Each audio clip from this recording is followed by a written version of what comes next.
Okay, everybody, this is a Shell Shocks review, and today I will be reviewing Xenoblade Chronicles for the Wii. Now, let's get started. The first section I'm going to talk about is so amazing, so awesome, so spectacularly. On with it! Yes! Get on with it! Get on with it! Okay. Jeez. The first part I'm going to talk about is the story. And now, the story of Xenoblade is actually an amazing story. It surpasses pretty much... I'll just show you some video games that can't even compare to Xenoblade. Here we go.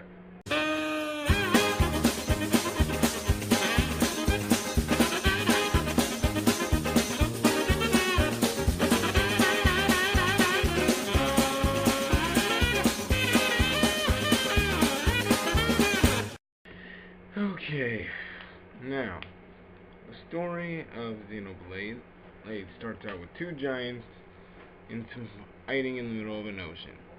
So they come to a stalemate, and one of them loses their arms, but they both end up dead with one final blow, though each managed to strike. Years later, on the bodies of these two giants grow life. On the white one, called the Bionis, grows organic life. On the black one, the Mechanis, grows machine life. These two are at war, and there's nothing that can kill these Mechon. Well, except for this game's version of a lightsaber. I'll put that picture in there right about now. Okay, I mentioned Mechon before. They're basically this game's death fodder enemies. They have no face, have a reason to have no face, and can only be killed by either the Monado, weapons enhanced by the Monado using Monado Enchant, a ability of it, or weapons crafted from dead Mechon. Now, for the rest of the prologue, you continue to play through as the main character's mentor, or in which him and his two friends and battle Mechon and save the Homs, which is this game's version of humans, only they require some special liquid that's not water to live. And he ends up losing the use of his right arm, but blew up an entire horde of Mechon, and that was the last time anyone saw Mechon for 2 years. Fast forward 2 years later, they show up. They have a general who's immune to the Monado, which is pretty much their only weapon at this point. They haven't made the third option I said yet. And he kills a bunch of people. That sets the main character off on its journey to get revenge, and we can start the story from there. I'm not going to spoil anything else because I'll let you find out the rest for yourself. But moving on. Okay, everybody. It's time to move on to gameplay. Now, gameplay is basically this. You can control your basic attacks, which don't do anything but fill up a meter for your ultimate special attack or your key, like move. For example, Charlotte's, it doesn't do anything but speed up the cooldown of her other arts, which is very helpful. I'll get onto that later. And her arts and everybody else's arts are your special moves, which you can control, and you do control the character's movement while on the battlefield. Here, I'll show you.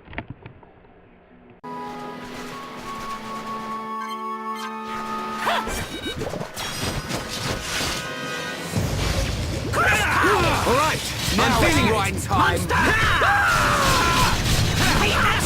Bring it on! Scream it! We can definitely do this! This will be the Controls. The controls were perfect. They work perfectly well no matter which type of control scheme you go with. Pro controller, GameCube controller, Wii remote. I'm not even sure if you can use the GameCube controller on that one. Forget I even mentioned the GameCube. Moving on.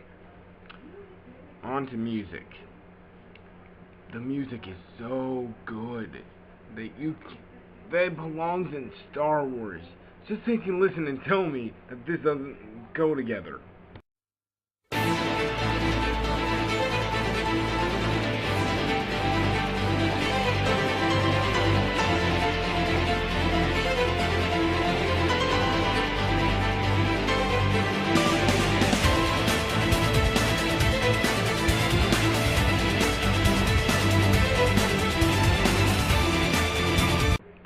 Okay, everyone, moving on. Now on to characters. Now, the main character, Shulk, he's basically, well, take a look at this. Fusion! Ha! Now, moving on to his best friend, Ryan, which is the first party member you get after the prologue ends. He's basically like this guy. I'll need a sparring partner. Right here, yeah. After this, whoosh, I'll show you my moves.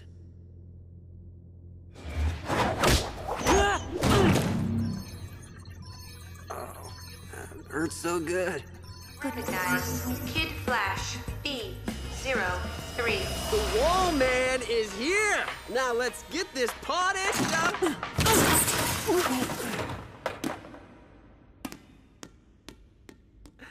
Ted? Okay, moving on to Viora, the love interest of the main character. Sure. All I need to do is show this.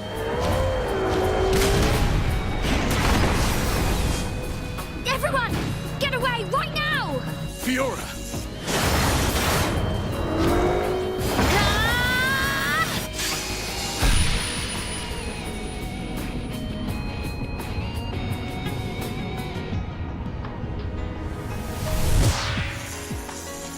What did I just... Fiora! Get back!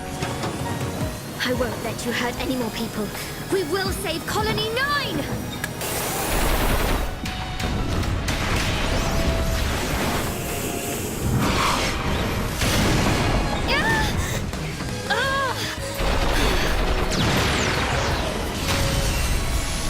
Fiora!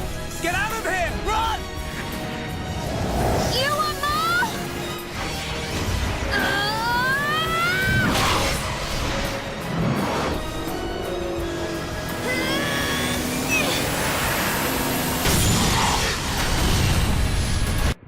Okay, the next character is the medic Charla, who is not a mage, but rather a sniper who shoots healing bullets.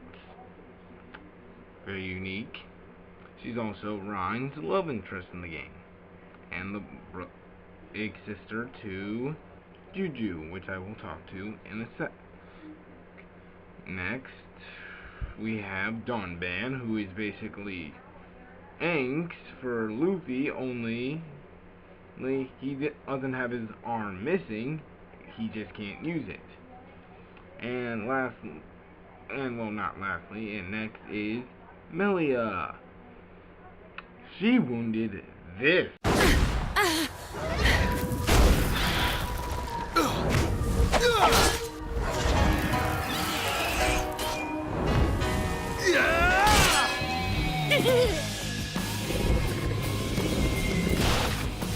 What the? Dino Beast grown back thing! You've got to be kidding me. no good! My ether shots are having no effect! Its regenerative power is too much!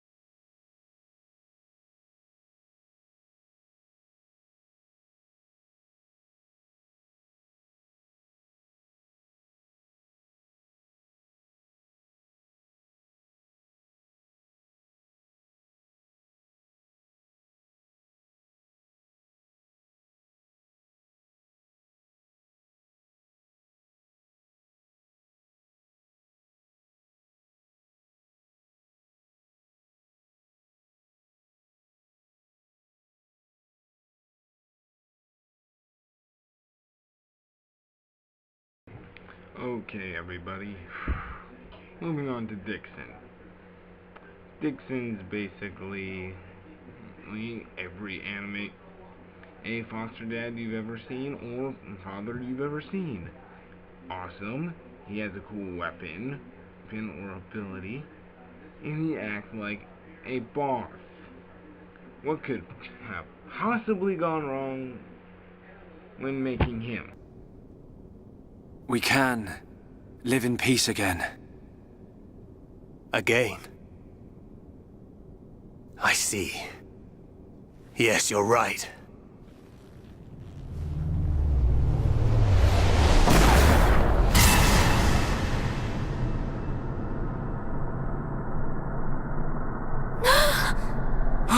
No!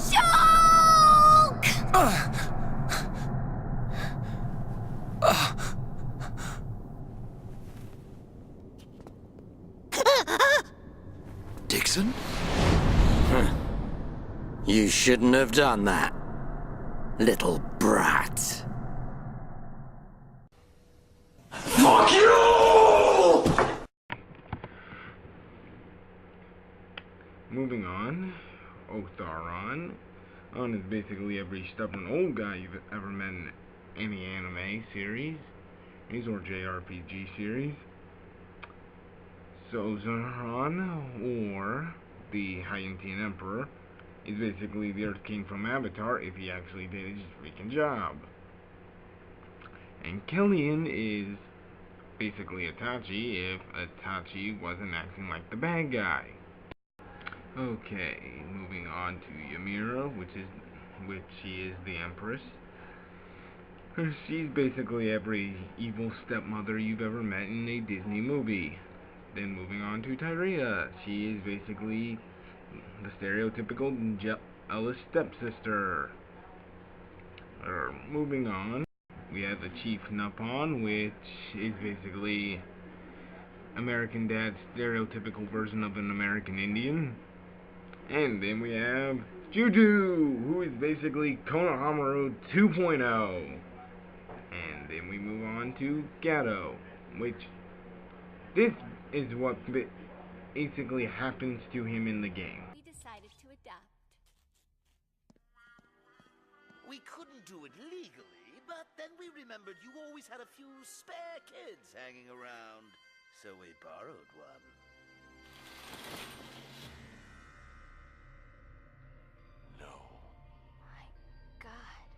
He needed a little molding, of course. What kid doesn't? But in time, we came to love him as our own. Say hello, JJ. Then we move on to Mumkar, which I can summarize the character in just this clip. You're to blame for all this. I can't tell you how badly I wanted this sword. Has this puny boy even figured out how it works yet? What are you willing to do? Would you even kill a Homs to beat us? You dare ask that of us? Why did you betray us to Meconis? Why did you kill our friends at the colony? Why? You wanna know? Because it's your home. What an asshole! And now we move on to Xanza. Ooh. This guy.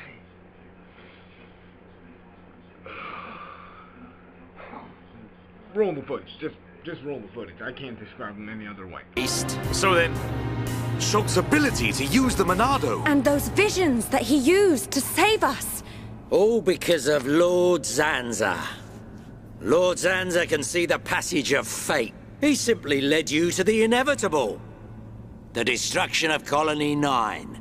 The death of that pompous old high-entier fool. And that grunt Gaddo's miserable demise. All of it. What an asshole! Okay. Moving on to Lorithia, which is basically Lark's scene from Kingdom Hearts if she could actually do something. Or actually, oh, I don't know, add power. Now, we move on to the Machina, or the people who made the Machina. Well, not completely them, but they're the actual polar opposite to the Homs. Machine-like. Or machine people. Now, McCoy is the king. And Benea is the princess. As Egil is the prince, but he overthrew his father and kicked almost everyone off the Maconis after they refused to help him get revenge. Ends in a war that was started by Xanza.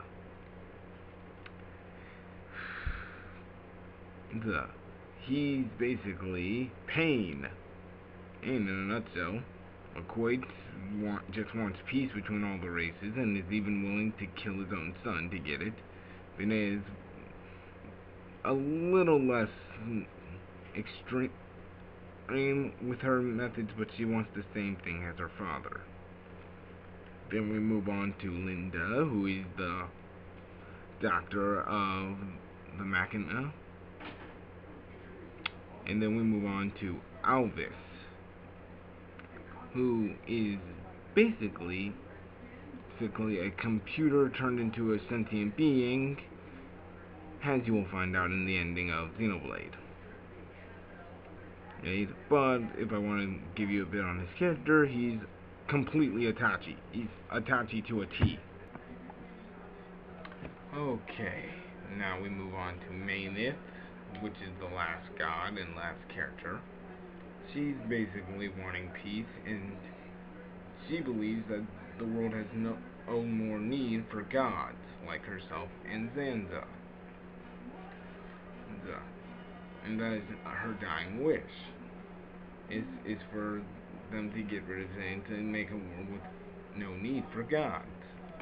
And that's it for characters. Now on to graphics. The graphics for the Wii are pretty good, especially considering the game world is the size of Japan and it still looks as good, if not just slightly less than Kingdom Hearts. And mind you, this is running on the same system that's slightly stronger than the PlayStation and every other 6th-gen console. So that's pretty huge. Final verdict. I give it a 9 out of 10. And I definitely recommend picking it up. This game is great. It's all around amazing. And I definitely recommend picking it up before this becomes true.